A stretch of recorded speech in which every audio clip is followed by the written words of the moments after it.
तर ती सबै कुरा भएर पनि एउटा मान्छे रुइरहेको छ भने कहिलेकाहीँ रुन पनि मन लाग्छ होला हैन। हाँसे यो देशसँगै हाँसौँला, रोए यो देशसँगै रोउँला, देश बिर्सी एकै पल बाँच्नु मैले नपरोस्, अर्को जुनी पाए भने यही माटोमा जन्म होस्, यही माटोमा जन्म होस्।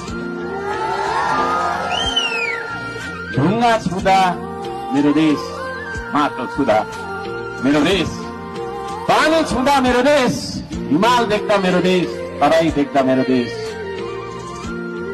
सबै कुरा देख्दाखेरि देशको सम्झना आउनुपर्छ। तपाईहरुलाई आज उपरान्त जब तपाई हिमाल देख्नुहुन्छ देशलाई सम्झने गर्नुहोस्, जब तपाई हैन प्रभातको लाली देख्नुहुन्छ, बिहानीको सूर्योदय देख्नुहुन्छ देशलाई सम्झने गर्नुहोस्, जब तपाई काबेली खोलालाई देख्नुहुन्छ यो देशलाई सम्झने गर्नुहोस्।